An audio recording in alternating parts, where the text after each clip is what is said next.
Pernah nggak sih ngerasa kalau pertemuan orang tua dan guru itu, ya gitu deh kayak laporan cuaca. Banyak data tapi dialognya minim banget. Nah, hari ini kita bakal singkirkan model lama yang kaku itu dan beralih ke sesuatu yang jauh lebih hidup. Sebuah pendekatan yang menempatkan siswa sebagai sutradara dalam perjalanan belajar mereka sendiri. Jadi, apa aja nih yang bakal kita bahas? Pertama, kita bongkar dulu model lama dan kenapa itu bermasalah. Terus, kita lihat gimana kalau fokusnya kita geser ke siswa. Abis itu, kita bedah sains di baliknya. Ada loh. Lanjut ke panduan praktisnya, dan terakhir, kita bakal lihat gimana ini semua bisa mengubah mindset kita soal nilai dan pertumbuhan. Oke, kita mulai dari yang pertama ya. Kenapa sih model konferensi yang biasa kita kenal itu seringkali rasanya kurang ngena? Coba deh ingat-ingat lagi. Pertemuan orang tua guru terakhir yang Anda datangi. Siapa yang paling dominan ngomong? Apakah itu beneran diskusi dua arah? Atau lebih kayak presentasi satu arah aja? Nah, dari sini aja kayaknya kita udah bisa nebak ya di mana letak masalahnya.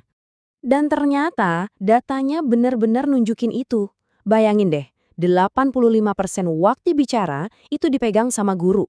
Siswa cuma kebagian 10% dan orang tua cuma 5%. Ini kan jomplang banget ya. Siswa yang seharusnya jadi pusat dari semua ini malah seringnya cuma jadi penonton.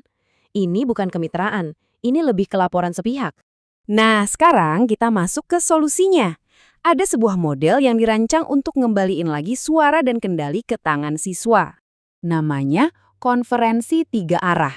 Kata kuncinya cuma satu, dipimpin oleh siswa. Jadi ini bukan lagi soal guru yang ngelaporin nilai ya, tapi ini soal siswa yang cerita soal proses belajarnya, nunjukin hasil karyanya, dan nentuin sendiri mau melangkah kemana selanjutnya. Bedanya kelihatan banget kan di sini? Strukturnya bukan lagi dari atas ke bawah, dari guru ke orang tua, tapi jadi kayak lingkaran kemitraan yang setara. Siswa, orang tua, dan guru semuanya terhubung buat dukung satu hal yang sama, proses belajar. Di sini nih, pembagian perannya jadi jelas banget. Siswa, dia jadi presenter utamanya yang ngomongin karyanya.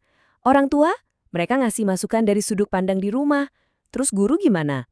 Nah, peran guru di sini bergeser, bukan lagi jadi pelapor tapi jadi fasilitator. Dia yang memandu percakapan, bukan mendominasi.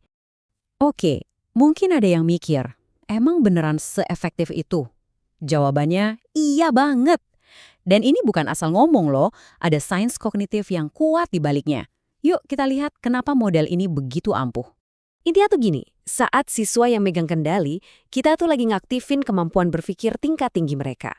Pertama, ada metakognisi. Mereka jadi mikirin gimana cara mereka belajar, bukan cuma apa yang dipelajari. Terus, mereka juga melatih regulasi diri. Ini skill penting banget buat hidup.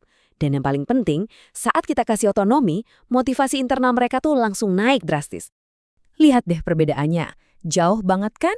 Dari yang tadinya tanggung jawab guru, sekarang jadi tanggung jawab siswa. Dari yang fokusnya cuma ke nilai-nilai di masa lalu, sekarang jadi fokus ke pertumbuhan di masa depan. Dan orang tua, dari yang tadinya cuma dengerin aja, sekarang benar-benar jadi mitra belajar. Oke, teorinya keren ya, tapi gimana prakteknya? Apalagi kalau waktunya mepet banget. Nah ini dia panduan praktisnya, biar konferensinya singkat tapi dampaknya maksimal. Kuncinya justru ada sebelum konferensinya dimulai. Persiapan. Siswa itu perlu latihan. Mereka harus dibikin nyaman buat cerita soal hasil kerja mereka. Percaya deh, sedikit aja latihan di kelas bisa bikin kepercayaan diri mereka naik berkali-kali lipat pas hari H. Dan ini dia resepnya, bahkan cuma dalam 5 menit. Bayangin ya, 5 menit tapi percakapannya bisa dalam banget. Strukturnya ini bikin tiap detik jadi berharga. Siswa buka acara, tunjukin bukti nyata, dapat masukan dari rumah, bikin tujuan yang jelas, terus ditutup dengan apresiasi. Efisien, tapi ngena banget. Nah, bagian bikin tujuan ini nih penting banget. Tujuan yang bagus itu kan harus spesifik dan bisa diukur. Pakai template kalimat kayak gini, siswa jadi belajar bikin target yang konkret, bukan cuma angan-angan. Nah, ini nih cara mereka ngebangun skill regulasi diri yang kita omongin tadi. Sekarang, kita masuk ke dampak terbesarnya.